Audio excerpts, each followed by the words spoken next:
This is the battle you've been waiting for. Google Stadia versus Xbox Project Xcloud. Who has the better game streaming service? Let's find out.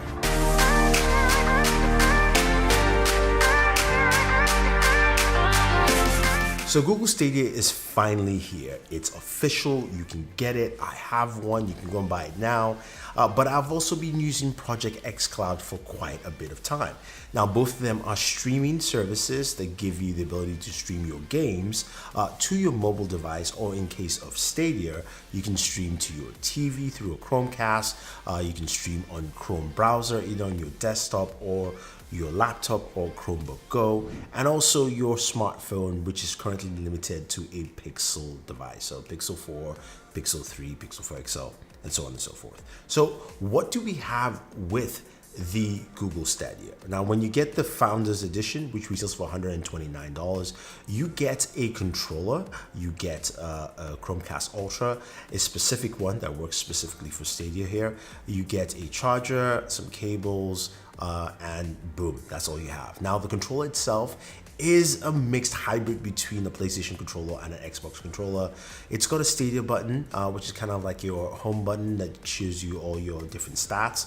You also have a Google Assistant button, which doesn't work right now. And I will mention there are a few features that just don't work at launch, and which is fine. I get it. Those things happen.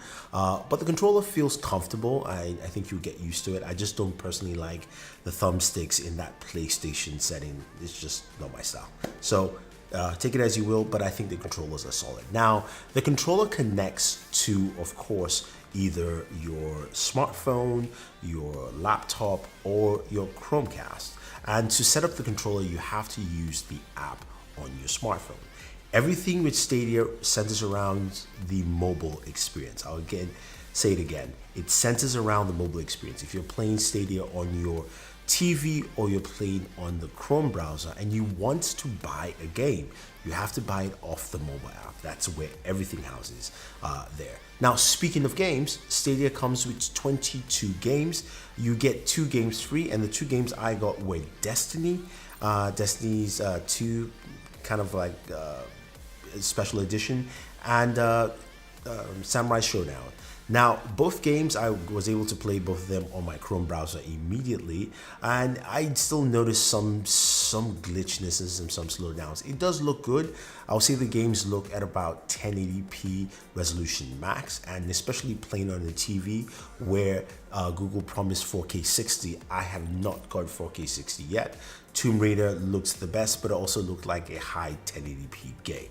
Now, speaking of some other features that, of course, you have with Stadia is the fact that, yeah, you can play those games and you can switch from your TV to your Chromebook to your phone instantaneously. So playing Tomb Raider, Shadow of the Tomb Raider on my TV, once I switched over to my Chromebook Go, it paused on the TV and I just have to continue on my Chromebook Go. So it's a very simple, seamless experience. Now, playing on your TV, you're using the remote control.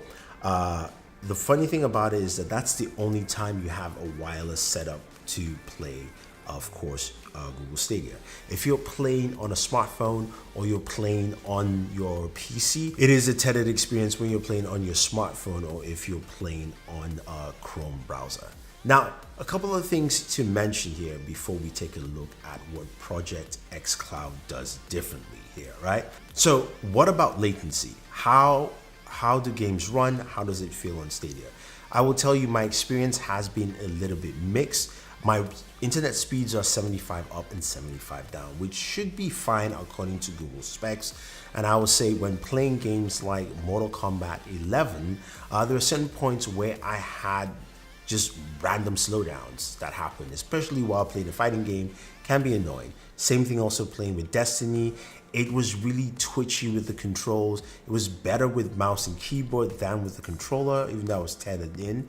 So that's something to take note. But I still felt some of the twitchiness there. Tomb Raider actually ran probably the best out of all the games there.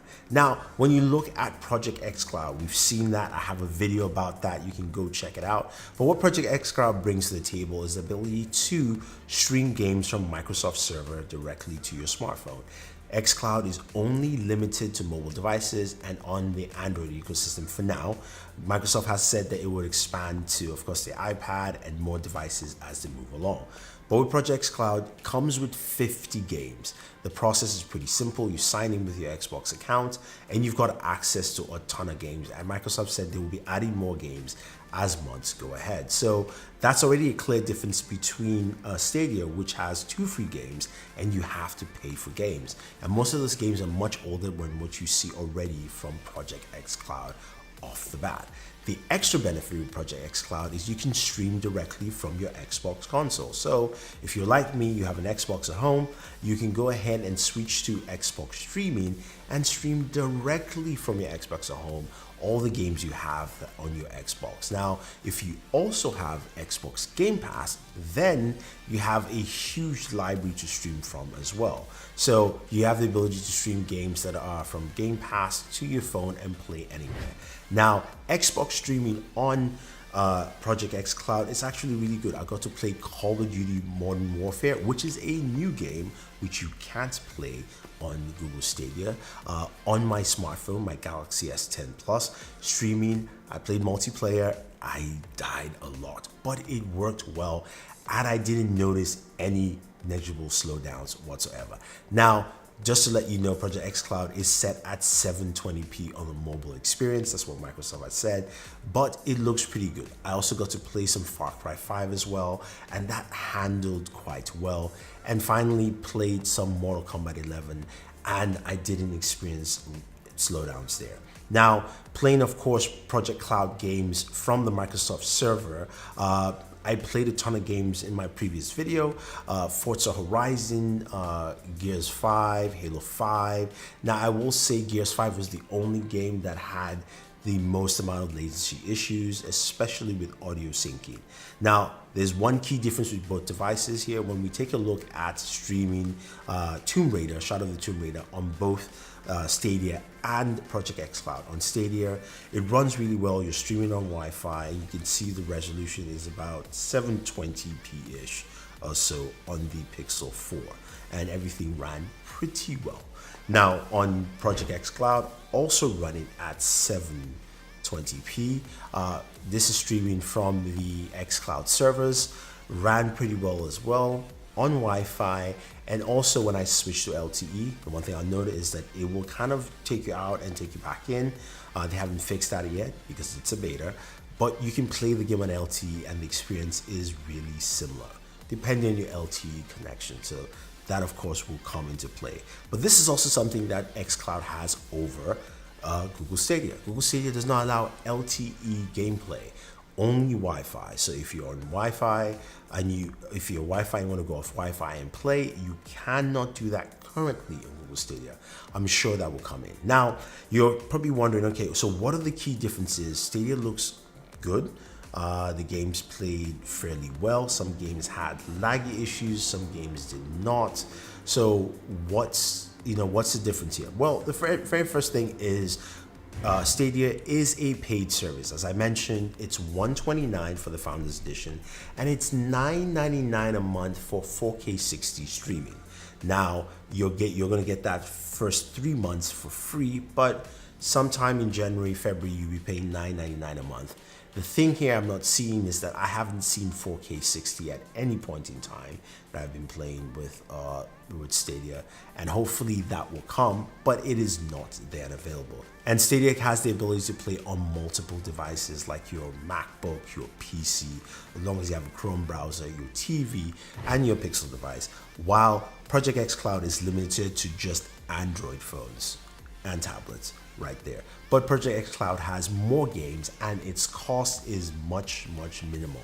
As long as you have Xbox Live Gold, which is cheaper than $129, you do have the ability to go ahead and start playing Xbox games, which are more than what you have with Stadia. So there you have it. I think overall both services are good.